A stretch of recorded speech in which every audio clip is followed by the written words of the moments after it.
No ar, Cartão de Visita News, o seu programa de entrevistas.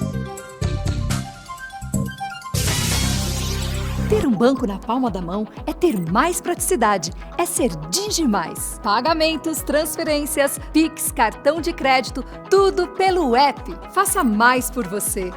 Banco Digimais, um banco para todos. Após o sucesso do Residencial Guaporé 1, a construtora Pereira Alvim apresenta seu mais novo empreendimento em Matão. Residencial Guaporé 2. São lotes a partir de 360 metros quadrados em um residencial fechado, de altíssimo padrão e pagamento facilitado direto com a construtora. Ideal para você investir ou construir a casa dos seus sonhos. Viva com sua família no ponto mais valorizado da cidade. Com conforto, tranquilidade e completa harmonia com a natureza. Plantão de vendas no local. Ligue 0800 942 5151 e saiba mais. Residencial Guaporé 2. Seu bem viver começa aqui. Pereira Alvim. Sonhamos mais, construímos mais. Precisa fazer mais pelo seu negócio? A Soucred Mais é o parceiro certo para ajudar as pequenas empresas. Tudo de forma rápida e simples. Quer fortalecer o caixa? Peça seu microcrédito direto pelo aplicativo. Você também pode antecipar recebíveis. E ainda tem a linha especial de capital de giro para quem é MEI. Para ser grande, tenha um parceiro que faça mais por você. Soucred Mais. Baixe o app agora.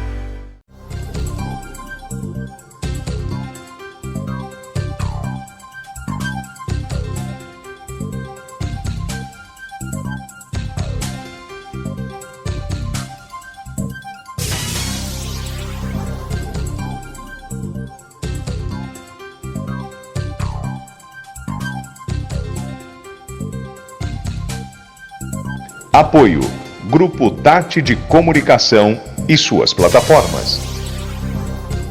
Cartão de Visita News, o seu programa de entrevistas. Apresentação: Zacarias Pagnanelli. E como vai, excelência? Graças a Deus, tudo bem, Zacarias. Satisfação em vê-lo, ainda que virtualmente, aí online. Eu também. Deixa eu aqui só tirar do seu rosto. Eu quero agradecer os colegas que estão entrando aí.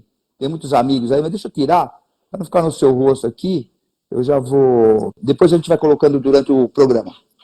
Bom, estamos retransmitindo pelo Grupo Tati de Comunicação, suas multiplataformas. Estará hospedado a nossa conversa aqui, inclusive o extenso currículo do doutor no cartão de visita News R7, na Rede Brasil Televisão, no TH+, do Grupo Tati, no Correio do Papagaio do Sul de Minas, mais 22 portais. No YouTube também, no cartão de visita News, e será retransmitido. Eu quero agradecer a sua presença aqui, viu, doutor? Porque eu sei que você anda meio ocupado. Você anda ocupado. Vira e mexe aí, dando prisão num monte de gente, trabalhando bastante, hein? Realmente, o trabalho não tem faltado. Graças a Deus, a gente tem dado conta da resposta. E por conta da unidade que a gente está hoje, que a natureza é prestar apoio às demais unidades. Então, a gente costuma brincar que, nesse momento, alguém está planejando uma grande operação e, quando ele for executar, se necessitar de um apoio tático operacional, vai solicitar para o DOP e para a DOI, e a gente acaba apoiando por conta da unidade que a gente está hoje. Realmente é uma grande satisfação poder estar numa divisão de operações especiais, retornando a operações especiais, que foi exatamente onde nós nos conhecemos no grupo. Então, no grupo de operações especiais, aí, há mais de 25 anos atrás, retornando para as de operações. Eu estou deixando você falar, mas primeiro eu tenho eu gostaria de agradecer a assessoria, queria agradecer a assessoria de comunicação do secretário, que autorizou essa entrevista. Eu sei que você é um cara muito ocupado e a gente sempre falou que o editorial institucional, o nosso prestígio sempre ajuda muito. E eu quero falar que eu estou aqui com o doutor Clemente Calvo Castiglione Júnior. Doutor, o que te lembra a rua César Castiglione? Para começar, tem uma memória afetiva, né? Eu sou nascido e criado na Zona Norte, né? Então, Eu fui criado na Rua Kiel, do lado, na Casa Verde, do lado dessa rua. fui criado, na verdade, na Vila Nova Cachoeirinha, e hoje me mudei também para uma outra localidade na Zona Norte, onde eu resido até hoje. Bom, eu estou com o Dr. Clemente Calvo Castiglione Júnior, ele atualmente exerce o cargo de delegado divisionário da Divisão de Operações Especiais, que é o DOI, do Departamento de Operações Policiais Estratégicas, divisão que engloba o comando do Grupo Especial de Reação, que é o GER. O Fábio Bopp está no GER ainda? Sim. Você está lá há muitos anos lá, chefiando, chefe de investigadores. Vou pegá-lo um dia, hein? Vou pegá-lo um dia, hein, doutor? O qual conta corpos técnicos operacionais, que é o CTO, relacionados às atividades de negociação, resgate e revenda. Agora, deixa eu falar, aqui tem bastante coisa, grupo de repressão e tal. O seu departamento, você é o divisionário. O divisionário, ele toma conta de quais são as divisões que o divisionário toma conta hoje? Então, vamos lá. Eu tenho o DOP, que é o Departamento de Operações Policiais Estratégicas, cujo diretor é o Dr. Paulo Pius, e aí ele tem algumas divisões. Divisão de capturas, Dr. Mitiak, divisão especializada de atendimento ao turista, doutora Fernanda Herbella. Temos a divisão de administração, Dr. Kleber, a divisão de sequestro do Dr. Fábio e a divisão de operações especiais. A divisão de operações especiais ela tem 3 unidades. Uma delas é o GER, você acabou de citar, Grupo Especial de Reação. O GARRA, que é o que acabou, o GOI acabou sendo absorvido não incorporou, né? Ele acabou incorporado, e acho que foi uma decisão muito sábia da administração, porque você se lembra que o GOI que ele foi criado com uma necessidade muito pontual, que era na época que tinha 12 mil presos calcionados nas delegacias de polícia. Então, a delegacia de polícia tinha capacidade para 30, 40 presos, estava com 150. Então, o GOI veio para atender o cenário caótico da época, que infelizmente durou mais de uma década, e que depois, com a criação do nosso departamento, ele veio para a DOI, junto com o GARRA, somando forças. Então, realmente, sob um comando único, tornou o GARRA muito mais forte e está pronto a dar uma resposta muito mais ágil, eficiente, com economicidade para a sociedade. E a terceira unidade, que também nos dá muito orgulho, é o Serviço Aerotático, que é o SAT, que eu vim a conhecer, sou um aficionado pela aviação e eu vim a conhecer agora. Nós temos 2 aviões e 3 aeronaves hoje, e graças aí a mais uma iniciativa do governo, a gente está em vias de adquirir mais 2 aeronaves, uma biturbina e uma outra monoturbina IFR, pelo menos esse ano está dentro do planejamento da gente. Então, o SAT também é muito legal, porque além do serviço aerotático, ele faz o transplante de órgãos. Então, recentemente, a gente divulga bastante, então salva vidas. É muito interessante pensar que numa ponta tem um doador, e na outra ponta tem um receptor, e esse link, esse órgão, essa vida, é viabilizada e transportada pelo serviço aerotático. A gente pensa só na face repressiva ou responsiva da divisão, né? Mas operações especiais também salva vidas. Clemente, eu te conheço muito eu te conheço acho que uns mais de 20 anos, inclusive. Sei quem é você, quem é seu caráter, sei como é que você trabalha, e eu sei que você é um cara vocacionado. Por quê? Porque você é um cara que sempre se especializou lá fora, e eu até queria te fazer uma pergunta sobre isso também. Você se envolveu em algumas associações de chefe de polícia, que inclusive tem uma que você é membro, eu também sou membro como jornalista, foi um paradigma que eu acabei quebrando na época, mas é uma associação que existe há mais de 100 anos, nunca divulgaram isso, e eu sempre o encontrava lá se especializando. Eu sei que você tem uma formação, se você quiser falar, que eu ia falar desde pequenininho, né? Como é que você começou, que você era criança e queria ser xerife, né? Mas não vai dar tempo para isso. Eu quero que você fale primeiro da sua formação no FBI, que eu sei que você fez um curso, você se formou no FBI, você, doutora Fernanda Herbella, tem alguns outros delegados também, mas eu queria que você explicasse sobre isso. Então, mas só fazendo uma correção pontual, de pequeno eu não queria ser xerife, eu queria ser cientista. E aí é o sonho da criança. E hoje eu ando como metralhador, ando armado. Não, mas aí, graças a Deus, a minha profissão me permite preencher os 2 aspectos da dessa inquietação de realização pessoal, que o delegado de polícia hoje ele pode trafegar tanto pelo mundo acadêmico quanto do mundo profissional. Hoje, eu sei que você é acadêmico, eu ia chegar lá também, mas vamos lá. Mas vamos falar dos cursos. Eu tive a felicidade de ter sido selecionado em 2013 e acabei indo em 2015 no curso de formação de agentes do FBI, na Academia Nacional do FBI em Quântico. Então foi uma experiência bastante enriquecedora. A gente permaneceu lá morando, né, no alojamento. Na verdade, a base do FBI fica dentro da base dos Marines. Então fica numa área bastante distante de Washington, né, ao contrário do que muita gente pensa, e fica numa área de reserva, de floresta, tem urso, tem vida silvestre, então é muito legal e me permitiu até num momento muito importante na minha vida fazer uma reformulação. Então lá a gente teve a oportunidade de treinar vários aspectos, não só táticos, como aspectos de inteligência. A gente teve a oportunidade de trazer alguns conceitos para cá, dos Fusion Centers, do compartilhamento de informações, negociação de refém, a doutrina toda de negociação de refém do FBI, negotiation paper, como eles lidam com determinadas crises, active shooter, vários problemas que estão reverberando agora na nossa sociedade, desde 2015 já são estudados, já foram estudados aí no curso. Foi muito legal, realmente uma experiência muito rica.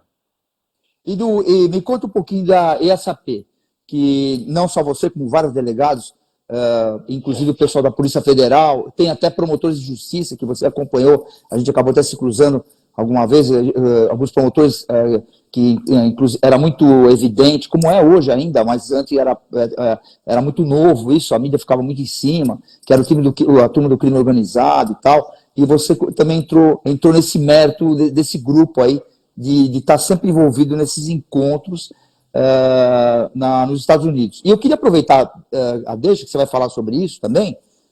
Eu entrevistei um xerife dos Estados Unidos outro dia, não faz muito tempo, e a gente sabe que o brasileiro ele é ardiloso, né? Ele sabe como se virar, fazer as coisas e tal. Você também, lá, você já ouviu falar nos Estados Unidos desses cursos que a polícia brasileira faz muito com pouco, não? Sim. Todo lugar que a gente vai, todo policial demonstra um admirador incondicional da nossa polícia. Por quê? Porque o que a gente enaltece, não só na polícia estadunidense, como na polícia europeia, eles têm muitos procedimentos, muitos padrões, muitos equipamentos. O que a gente hoje também não pode reclamar, a gente está muito bem equipado. Essa ressalva tem que ser feita. Mas eles têm muitos procedimentos. Isso causa, de certa forma, um engessamento procedimental. Qualquer coisa que for sair, um pouco da curva, um pouco do manual, pode causar um momento de perplexidade aí no policial, ele vai agir ou não vai agir, e coisa que o policial brasileiro acaba tendo essa capacidade de improvisação e é visto como uma qualidade se não for exacerbada, né? A gente não pode se furtar do planejamento. Mas o policial tem essa versatilidade e talvez tenha nascido da escassez de recursos. Da época que a gente invadia, fazia a retomada de cadeia com porta de veículo, não tinha escudo balístico, não tinha capacete, com capô de fusca. Então, que a gente tinha que improvisar elementos aí para a ação. Então, essa capacidade de improvisação é sempre muito enaltecida, até porque as outras polícias falam muito bem da nossa unidade, sobretudo da Polícia Civil do Estado de São Paulo. A gente tem muito orgulho quando vai no exterior e o pessoal tem referências positivas. Se você for ver, São Paulo não tem crime de repercussão que não foi esclarecido. E, na verdade, todos os crimes devem e são esclarecidos aí com grande maioria. O que acontece é que a gente não consegue repetir um modelo de excelência em larga escala. Ninguém consegue, né? Então, você vê, por exemplo, o fugitivo brasileiro da prisão perpétua, a alocação de recursos que a polícia americana tomou para que fosse feita a captura de um homem, né? Então, o esforço concentrado surte efeito, e a nossa polícia investigativa é muito efetiva, sim. Bom, você é professor também na Academia de Polícia, né? Já foi professor no Bandeirantes, um monte de colégio e tal. Me conta um pouquinho também, quem que já passou nas suas mãos, se você tem alguém que se desponta aí, que é seu colega de trabalho.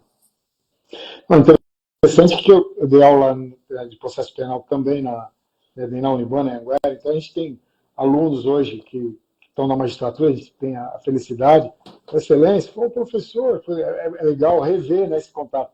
E dentro da vivência na academia de polícia, dou aula na academia de polícia há quase 15 anos, então a gente tem bastante colegas que estão em cargos de repercussão, ou em cargos de importância, bastante relevância hoje, até porque a gente tem a felicidade de dar aula, assim, isso também é uma realização pessoal, porque dar aula no curso superior de polícia, além de ser uma pós-graduação reconhecida pelo MEC, pelo CAPES, muito bem avaliado, inclusive, é uma satisfação, orgulho da Polícia Civil da CADEPOL.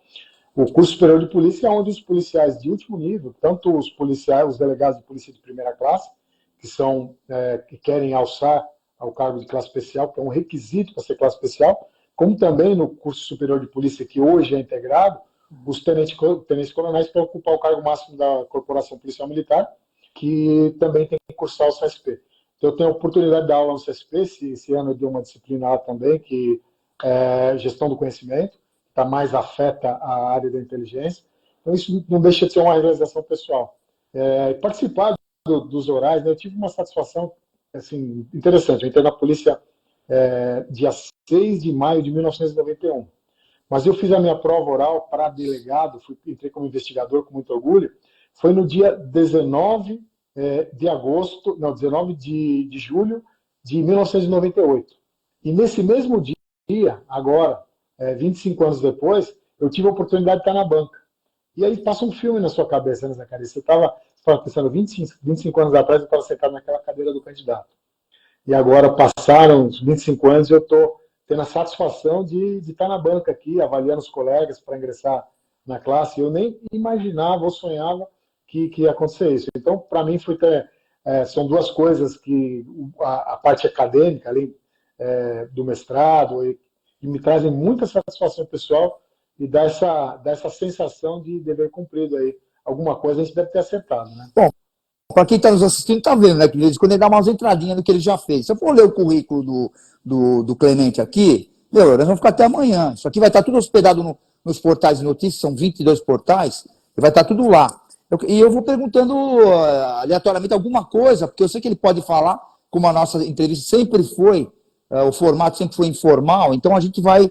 Eu queria que você me falasse um pouquinho sobre a questão da relação da parte de drogas. Eu sei que você é um cara especialista nisso, em algumas coisas, você já trabalhou muito nisso, inclusive algumas coisas que você já adivinha de algumas coisas que vocês, um time aí, vocês já sabiam do que poderia estar chegando aqui no Brasil e tal, e está dando um baita de um trabalho. O que você pode falar sobre isso?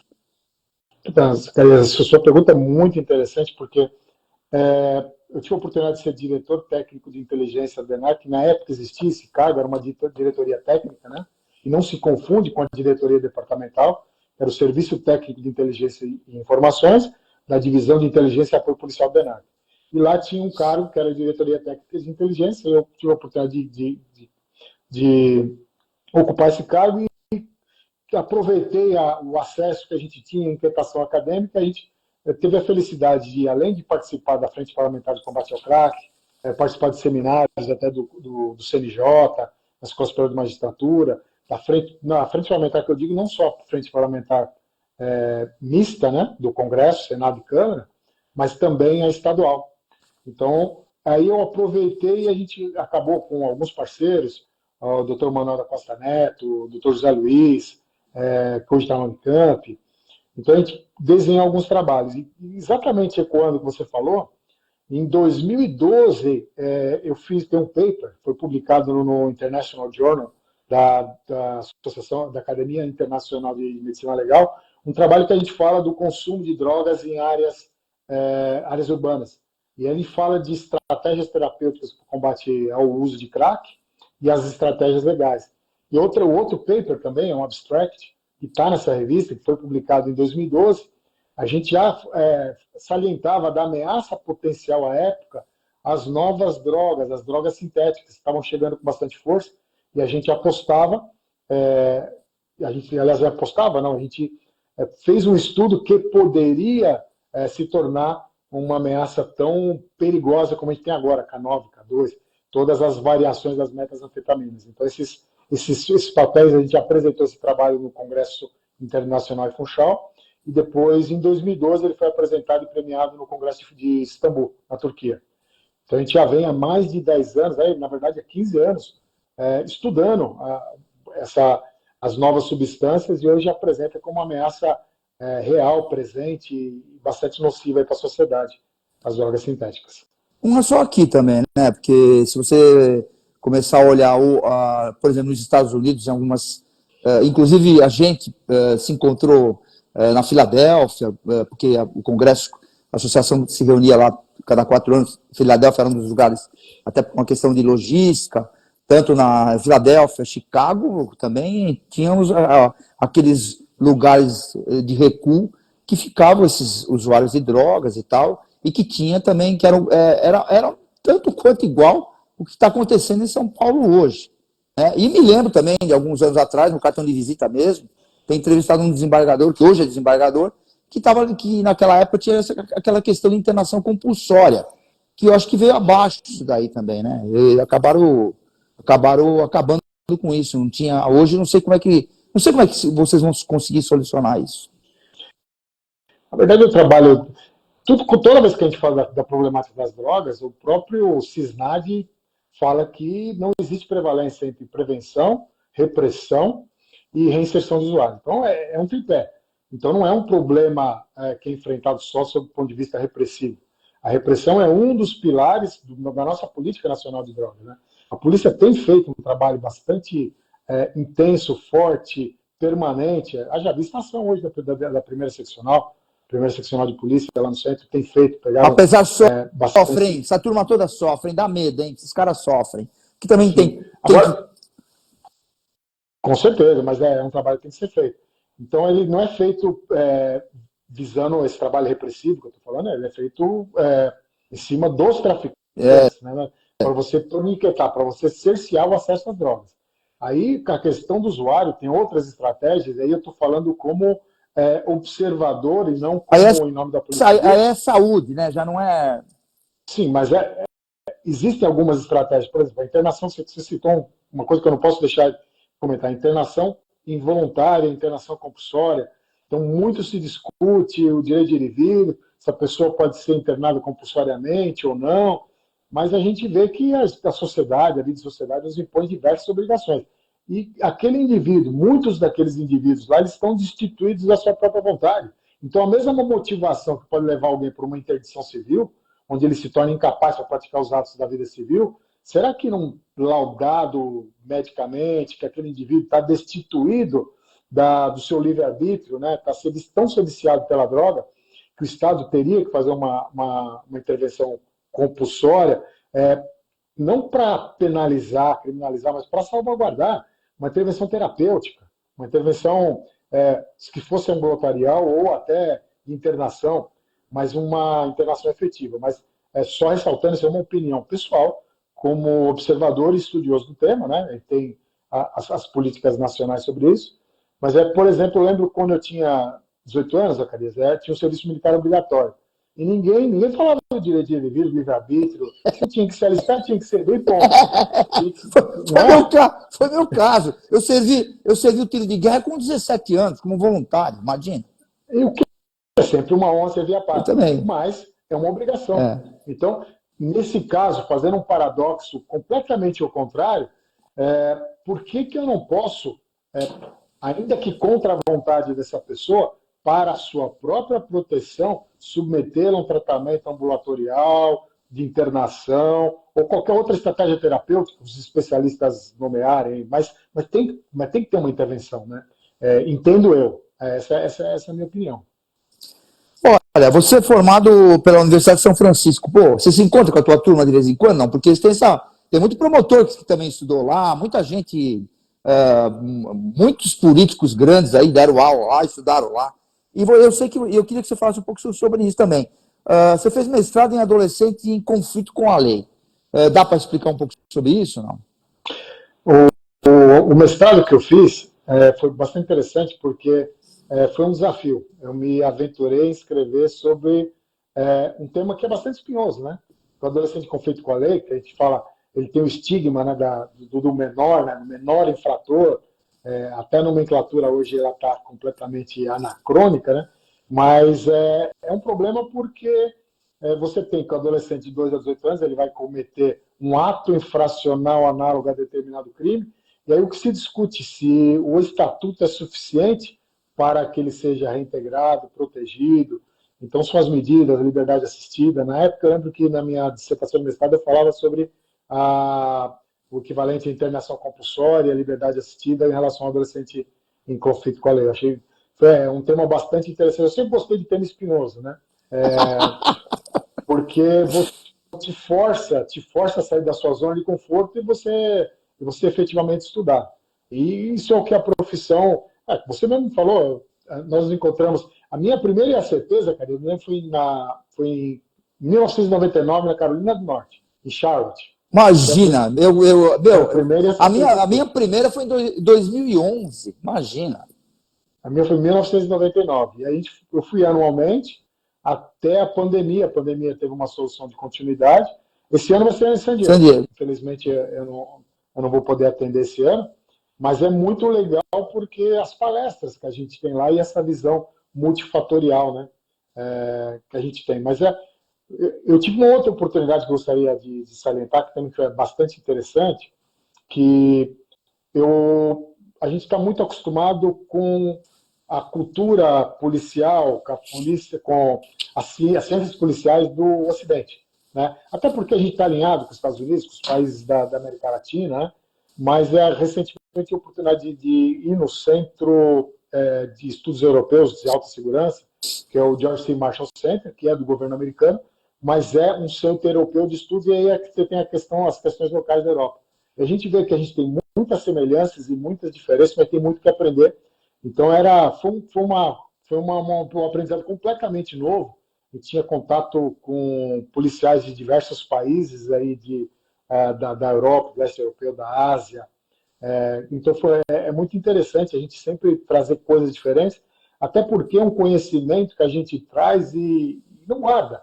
A academia tem a oportunidade, dá oportunidade para a gente, Academia de Polícia, para a gente incorporar isso em curso de formação. A gente conseguiu desenhar um curso de entrevista e interrogatório baseado nos métodos da FBI, junto com o professor Tiago, com outros professores, que você, injusto, não consegui nomear todos, então foi um curso de entrevista e interrogatório, assim, baseado, obviamente, que para a nossa realidade, porque não adianta você ir lá fora, pegar um manual e traduzir.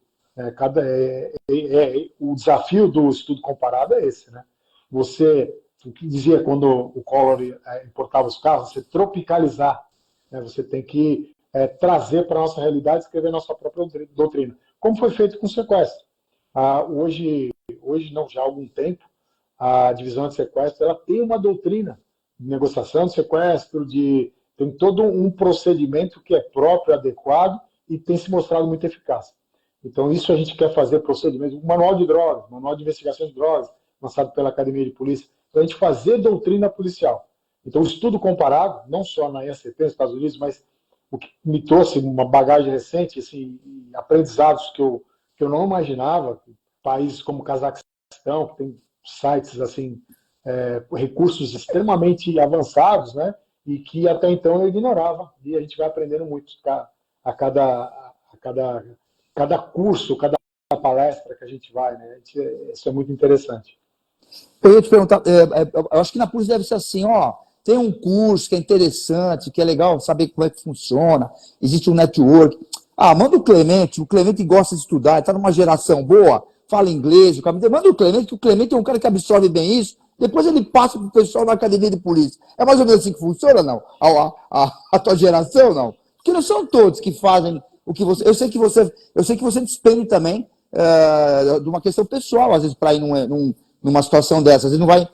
Normalmente não se vai nem oficial, às vezes, né? Você acaba investindo nisso para ir. Eu queria aproveitar que você vai responder sobre isso, mas também queria falar que você falasse, também já emendasse, falar sobre Paterkaschen, né? Acho que é assim que se pronuncia. Um trabalho que você foi fazer, alguma coisa que você foi fazer na Alemanha. Queria que você contasse. Esse foi o Centro Europeu de Estudos, né? Ele chama assim, é muito interessante. Ele é George C. Marshall Center, é uma base americana. Ela era uma base militar alemã e por conta da Segunda Guerra, uma inversão, ela se tornou uma base militar americana. E então lá tem um Army Lodge, tem um alojamento, e eu fiquei alojado lá 30 dias e exatamente estudando essa realidade dos diversos países europeus, Balcãs, as tensões, assim, é muito diferente as questões policiais, geopolíticas, os diferentes cenários e esse contato com outras culturas. O que você falou é muito interessante, porque a gente paga um preço para buscar isso. Se, por exemplo, só no FBI foi 6 meses, então você ficar 6 meses fora, 6 meses...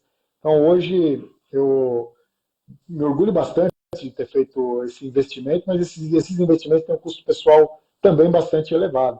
E também já fiz muito IACP por conta própria. Muitas vezes já desembolsei, a gente vai lá passar, vai por conta própria. E o importante é a gente estar sempre ciclando, né? Tá sempre renovando. E tudo isso a gente traz para a nossa realidade. Hoje, por exemplo, na DOI, na Divisão de Operações Especiais, a gente tem a oportunidade, que a gente é muito feliz, de aplicar o trinômio, que eu acho que toda operação, toda a divisão de operações, toda unidade de operações especiais tem que ter, que é treinar, operar e instruir. Então, a gente treina, a gente opera bastante em diversos cenários e a gente também instrui, porque a gente tem diversos cursos, curso é a academia que ministra, a gente tem diversos treinamentos, o EOP, estágio operacional policial, prestado pelo GER, o T3C, treinamento de tiro tático continuado, prestado pela divisão, o APH tático, um curso de atendimento hospitalar, o curso de tripulante, o curso de explosivista, que está sendo dado pela academia, pelos operadores, professores, instrutores do GER, vai iniciar agora. Então, isso que é muito legal também replicar. É o que você falou, é importante. Não adianta você mandar uma pessoa lá que vai fazer o curso, pegar um diploma, colocar numa moldura e guardar o conhecimento para si.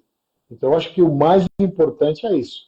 E dentro da operação, isso é uma regra, um trinômio, né? Treinar, operar, instruir. Sabe o que acontece, Clemente? Tem uma coisa que na realidade, é que é difícil a gente falar da gente, né? Eu fui o cara que criou a área institucional no Brasil. A gente começou a fazer isso na televisão e por uma questão, um cara que é presidente da República lá atrás, acabou enxergando a minha função e falou, eu criei o Ministério por tua causa. Que realmente precisava de uma função dessa, do cara que fizesse o interface da sociedade civil organizada e do poder constituído. O meu papel lá na SAP era esse. Eu ia porque iam ia autoridades do Brasil inteiro. E eu trabalhava, eu era diretor nacional. Do mundo. Do mundo. E eu era diretor de uma rede nacional de televisão que precisava. Tanto é que eu quebrei um paradigma lá, né? Porque quando eu cheguei, na primeira vez que eu cheguei com uma equipe que veio de Nova York, os caras falaram, peraí, mas ninguém cobriu essa feira, qual é o interesse? Eu queria cobrir também a feira, os equipamentos que eles mostravam, o ônibus do FBI, todas essas coisas, e era meio uma coisa, um pouco fechado. E a gente acabou conversando e acabou virando a situação, e a gente acabou fazendo, tanto é que, na época, ficou meia hora no Domingo Espetacular, entendeu? Então, assim, eu quero dizer, fora a tua questão, por exemplo, que eu falo quando você tem perfil para isso, de conseguir passar para os colegas na academia, mesmo que seja de uma forma diferenciada, essa questão do network. É importante que esteja alguém da Polícia Civil, como sempre iriam, né? Sempre alguns delegados gerais iam também, eu acabei cruzando lá. Sempre essa relação institucional é uma coisa que hoje, daqui para frente, é mais e mais, nunca vai acabar, entendeu? E eu acho que realmente teriam que investir em cara que tem perfil, como é o seu caso, como tem casos de outros caras também, que gostam, que vão lá não vão lá para passear, vão lá para absorver mesmo, entendeu? Acho que é importante isso. Então, não sei se eu estou dizendo isso que você entende também. Não, com certeza, Zacarias. E o interessante da feira, que você falou, a feira, ela não tinha só a feira, ela paralela à feira tinha os simpósios. Então tinha né? Todo ano, 3, 4 palestras acontecendo. Então é um cardápio.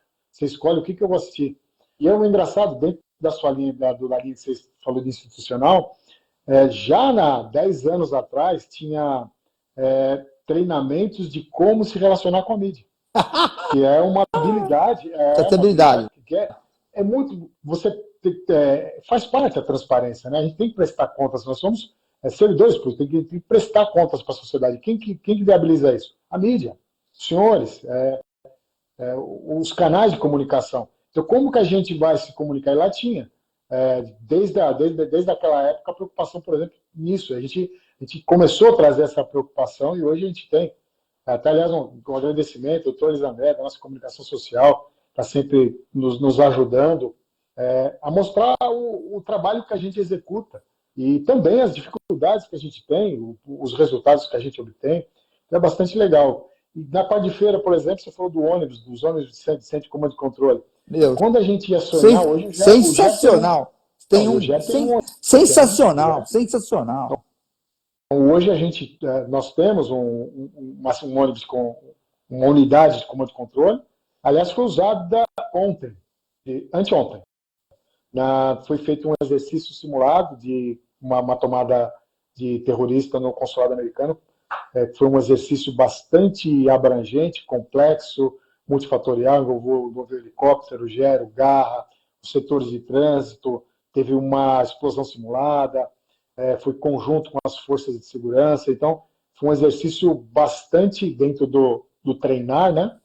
Bastante legal. O nosso ônibus, os nossos blindados também tiveram lá. Então, nós temos os blindados, os ônibus. Então, hoje, efetivamente, a gente está bastante aparelhado para dar a resposta que a sociedade precisa, sobretudo a nossa unidade, né? Divisão de Operações Especiais, ela está apta e preparada e vocacionada para atuar em qualquer tipo de situação, inclusive nas manifestações da criminalidade ultraviolenta, né? A gente vê esses grandes apoderamentos aí de cidade que aconteceram há algum tempo. Então, a gente se prepara para dar a resposta para qualquer nível de criminalidade que a gente tenha que enfrentar. Bom, eu sei que você está a sua cultura está bem elevadíssima em algumas coisas, né? De treinamento, de muito curso, generoso, Não, eu sei porque eu te conheço desde quando você era do GOI. Você sempre foi um cara gentil. E, época do Sérgio Guarda, imagina. Imagina, sensacional, imagina. Então, assim, me lembro muito bem eu tinha uma boa relação, até institucional, era meu papel na época, fui diretor da Bandeirantes também, e era ligado também muito. Vocês estavam sempre prontos para qualquer operação. Fizemos segurança em campanha assim. Foi a primeira campanha presidencial, vocês fizeram. Essa operação foi. Existiu uma ameaça. Essa operação foi de cinema, né? Coordenada também com a Polícia Federal. Foi uma questão de. Você contar, ninguém acredita. Eu acho que eu tenho até foto disso. Foi inovadora. Você era delegado na época, e acho que você que tocou essa operação na época, com o Grupo de Operações Especiais e tal. Eu ia te falar o seguinte: com tudo e com todos, está acontecendo muito isso e já virou um padrão, né? Hoje ninguém vive mais sem a tecnologia. É muito difícil. Até uma criança hoje não faz nada sem tecnologia. Tanto que nós estamos aqui, eu inclusive fiz podcast dos Estados Unidos para cá, agora em julho, e normal, né? A tecnologia com gente de Brasília, sempre ajuda. Você dá aula, às vezes, via tecnologia. A pandemia também acabou nos ensinando muito sobre isso. Mas eu queria que você falasse sobre essa questão, o que a polícia está fazendo, o que você pode contar, que vocês estão vivenciando com essa questão de roubo de celular, que virou uma febre hoje. Bom, são dois aspectos. Eu gostaria até de tratar diferenciado. Com relação à tecnologia, a polícia deu um salto quântico. A divisão nossa, do DIPOL, que eu trabalhei no DIPOL, então eu trabalhei na divisão de operações de inteligência policial.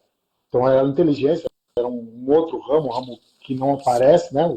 O ramo dos soldados do silêncio. Hoje eu estou no ramo ostensivo, ramo de primeira resposta aí. Então, a divisão de tecnologia da informação fez um trabalho inovador com diversas ferramentas, né, estratégicas, táticas, que estão a serviço aí da investigação e das operações. Mas a questão dos roubos e furtos de celulares, que trazem tanta inquietação, e aí vai, novamente, a minha opinião pessoal. Eu acho que muito tem a ver com a reiteração criminal. A polícia tem feito feito um trabalho enérgico, inclusive o Garra se dedicou a fazer um policiamento preventivo especializado, baseado no trabalho da sua unidade de inteligência, através da OP, o Dr. Tom lá, e monitorou. Na unidade de inteligência, eu também fiz um trabalho, que era um trabalho de levantamento, um relatório de inteligência, onde foram levantados 94 alvos, 94 receptadores, onde eles tinham uma central de triagem, onde eles pegavam que telefone que vai para o exterior, que telefone que vai ser canibalizado, que vai ser trocado por peça. A operação foi feita, diversas pessoas foram presas, o tempo todo, diuturnamente, está se prendendo furtadores e roubadores de celular. Qual a questão? Furto, simples, afiançado, fiança. Ainda que seja qualificado, audiência de custódia, e aí é uma ingerência legal, não há crítica a qualquer instituição, cada um está fazendo o seu papel. Então, eu vejo, às vezes, algumas pessoas criticando, mas o juiz soltou. O juiz ele tem a obrigação de cumprir a lei, tal qual o delegado quando ele arbitra fiança. Às vezes ele não está feliz de arbitrar fiança para determinados crimes. Então, o crime cometido sem violência ou grave ameaça à pessoa, na prática, para ser, ele vai responder em liberdade. Então, hoje, Zacarias, a gente tem milhares e milhares, não sei nem dizer quantos, pessoas que estão respondendo em liberdade, mas sentenciados, que já foram sentenciados, tem mais de 300 mil que estão em algum tipo de meio aberto que diverso da prisão. Ou seja, semiaberto, sursi, livramento condicional, medida restritiva de direito, alguma cautelar.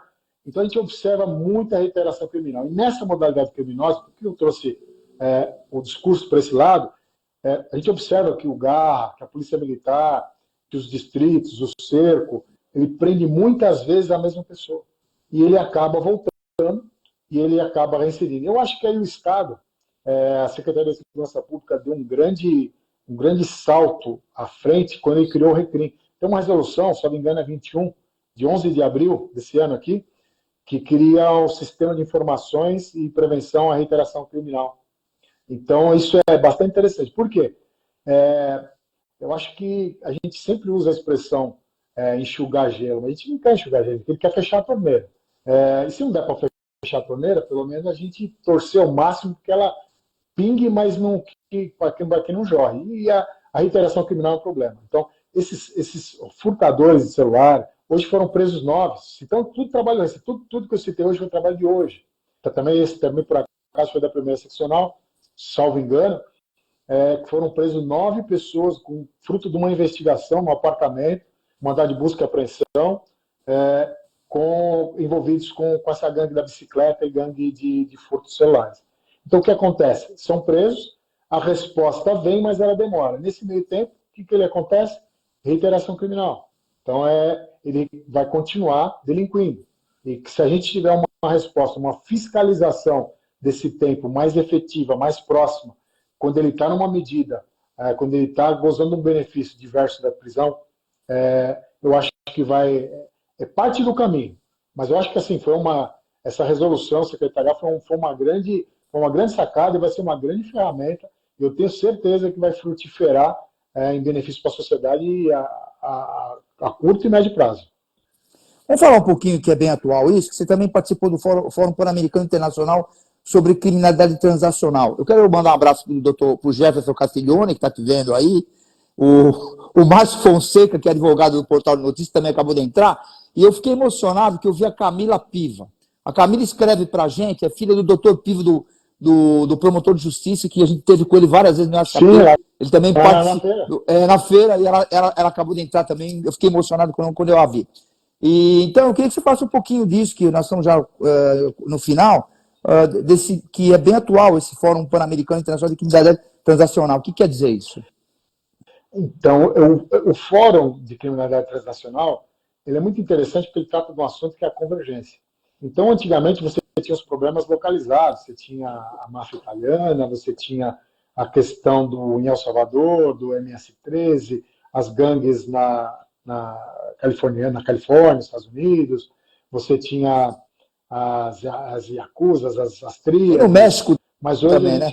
No México também. Sim, o México tem um problema seríssimo com a criminalidade organizada. Só que hoje, como toda globalização, o Berman já falava, né, o criminal organizado também está fazendo suas ligações. Então, tem grupos organizados, uma facção hoje que está fazendo um entreposto. Né? Então, o cara que está lá na Europa para comprar droga, ao invés dele vir negociar, por exemplo, num país tido como produtor, com a Bolívia, vir aqui cuidar de toda a logística, ele faz agora um free on board. Né? Ele vai lá, ele contrata, ou ele subloca, ou ele paga no recebimento por uma facção criminosa para ele pegar essa droga do país produtor, rasgar o território nacional e entregar lá. E ela chega com preço torna bastante lucrativa essa atividade criminosa. Então, a Europa e os outros países, quando fizeram esse fórum, estavam falando exatamente sobre essa exacerbação das fronteiras que a criminalidade organizada está tomando. Então, as quadrilhas, então, as Farc, os RN, o próprio Tren de Aragua, que é uma ameaça nova lá da Venezuela, a gente também está estudando as influências dessa organização criminosa venezuelana, até porque a gente faz fronteira com 10 países na América Latina. Então, hoje não dá para estudar o fenômeno criminoso isoladamente. Você pegar, se é só aqui. Estão se comunicando, a droga está transitando, e existe a comunicação. A gente sabe de organizações mafiosas, a gente sabe de portos, sabe de onde se dá a entrada da droga na maioria dos países europeus, né? Andretta. Então, essas ligações, e exatamente, tem até muitas obras sobre isso, que é a convergência, né? De convergência. Então, é interessante, isso. Não dá para estudar o fenômeno de criminalidade organizada de forma local. Né? Tem que ter uma perspectiva macro, entender essas ligações, para que a gente possa fazer uma repressão efetiva também internacional. E a cooperação entre os países vem de encontro, de novo, à relação institucional que a gente tem que ter, com as parcerias que a gente tem que tomar. Porque se a gente for tomar toda vez o caminho burocrático, que é muito mais rápido, e o crime, ele não tem fronteira burocrática, né? Ele não tem que pedir autorização, transitar, ele não depende de tratado, convenção, né? Então, a gente tem que trazer um dinamismo muito maior para a atividade policial. E esses fóruns, principalmente esse fórum, foi realizado na sede do consulado americano também, foi muito interessante, porque ele estuda o fenômeno criminoso sob essa perspectiva. Acho muito legal isso. Bom, eu estou aqui com o Dr. Clemente Calvo Castiglione Júnior, ele atualmente exerce o cargo de delegado divisionário da Divisão de Operações Especiais, que é o DOI, Departamento de Operações Policiais e Estratégicas. Ele engloba várias divisões na Polícia Civil hoje, e eu vou fazer a última pergunta para o Dr. Clemente e vou ter que encerrar literalmente. Eu quero dizer que a nossa entrevista e o currículo do doutor, que é bem extenso, estará hospedado no portal Cartão de Visita News, estará no TH+, do Grupo Tati, estará na Rede Brasil Televisão, no Correio do Papagaio do Sul de Minas e vários outros portais de notícia. Estaremos também no YouTube, no Cartão de Visita News e na TV. E eu queria também, inclusive, aproveitando aqui, antes que eu faça a última pergunta para o doutor, eu quero agradecer ao presidente doutor Cássio Zeraik, doutor Moisés Lorenzetti, e o vice-presidente, o Ruspoli Constantino, que me nomeou, né, depois de uma breve, de um curso, uma indicação, me nomeou delegado ouvidor da corregedora Consulpaz, que é ligado ao Ministério da Justiça, que é o Consulado Internacional da Paz e dos Direitos Humanos. Eu quero agradecer porque eu fui nomeado essa semana, fiquei lisonjeado. Vamos tentar fazer, de repente, a diferença que todo mundo reclama aí. Vamos tentar fazer a diferença, porque eu tenho realmente a comunicação na mão. Doutor Calvo, para quem você entrega o seu cartão de visita e deixa suas considerações finais aí? Então, eu entrego o cartão de visita para o Alexandre e para a Beatriz, meus filhinhos. Espero que estejam assistindo. São filhinhos ainda, não? São grandinhos já? Então, sempre serão, né? Então, minha filha está na área de jornalismo. Ela tá, é mesmo? Bacana. Jornalismo. Ah, é? Então, já não é mais filhinha, né? Não. Para mim sempre vai ser. Meu meninão também está com 12 anos, tão grande, então eu tenho que dedicar a eles, né? Tudo que a gente conquistou até aqui. E sempre, nunca deixo de falar da minha mãe, né? Depois que meu pai morreu, segurou sozinha a família inteira. Então são homenagens mais do que justíssimas, porque acho que a gratidão, e a gente olhar para trás, é muito interessante, muito, acho que é uma das maiores virtudes. Eu até falava com você, as pessoas que estão com a gente, às vezes Deus dá umas oportunidades para a gente saber quem é de fato amigo e quem de fato está ao lado. Então, por mais severa que seja a adversidade, ela também é reveladora, né? Só vai ficar aquele que é amigo de fato. E a família da gente está sempre conosco, então agradecer a diversos amigos e agradecer essa oportunidade de poder falar aqui com você a respeito dessa experiência que a gente tem. Dizer que é um orgulho estar hoje onde eu estou na divisão de operações especiais. Estou sucedendo o nosso delegado-geral de polícia, que me traz uma responsabilidade muito grande, porque o Dr. Arthur era o divisionário de operações especiais, e aí o Dr. Nico passou delegado-geral de polícia, hoje nosso secretário de Segurança Pública adjunto, né, Dr. Nico, juntamente, claro, com o nosso secretário Derrite. Então, um trabalho que está nos contagiando pela empolgação a todos.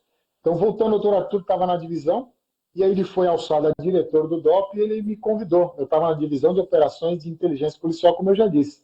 Ele falou, olha, tem um convite para você que é a divisão que eu estava.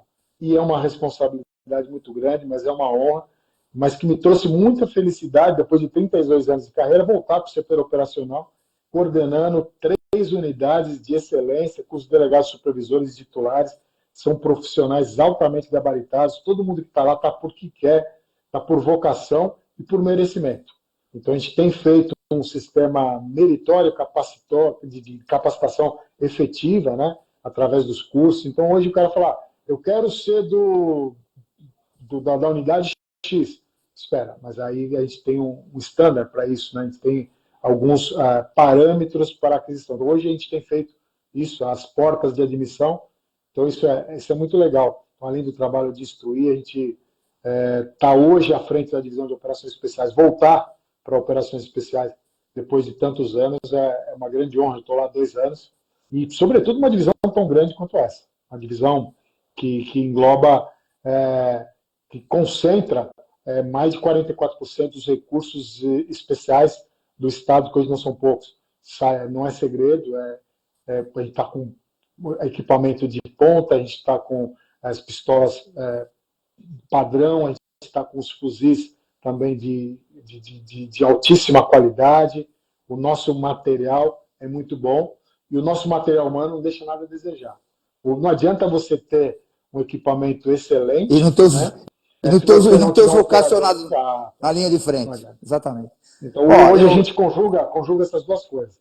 Eu que fico honrado de te entrevistar, Clemente, até pela sua oratória, você é um cara inteligentíssimo, e eu quero te dizer o seguinte, eu quero deixar aqui no ar, quero deixar registrado, que eu na minha profissão, eu devo muito a você, que me ajudou muito na questão institucional, porque a gente precisava desse relacionamento com a polícia, inclusive alguns programas que eu participei e ajudei a criar, que estão no ar até hoje, programas policiais, que eu acabei me envolvendo muito nisso, na época dos contatos que foram feitos, e a gente acabou convivendo.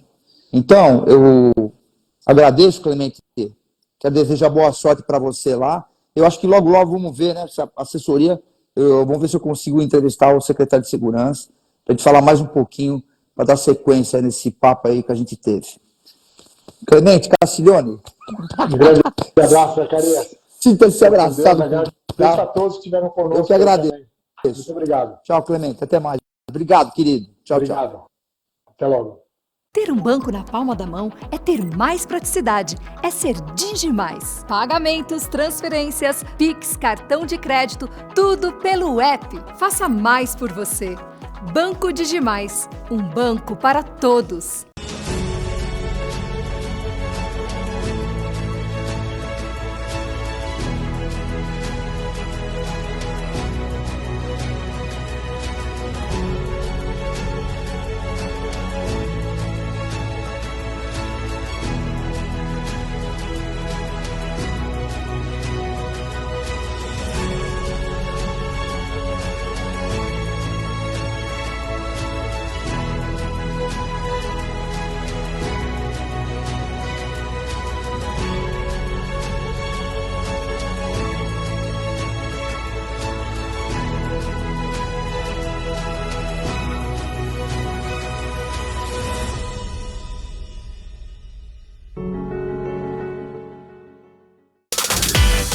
Precisa fazer mais pelo seu negócio? A Soucred Mais é o parceiro certo para ajudar as pequenas empresas.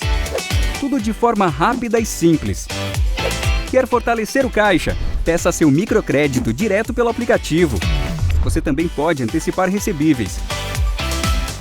E ainda tem a linha especial de capital de giro para quem é MEI. Para ser grande, tenha um parceiro que faça mais por você. Soucred Mais. Baixe o app agora. Apoio Grupo Tati de Comunicação e suas plataformas. Cartão de Visita News, o seu programa de entrevistas. Apresentação: Zacarias Pagnanelli.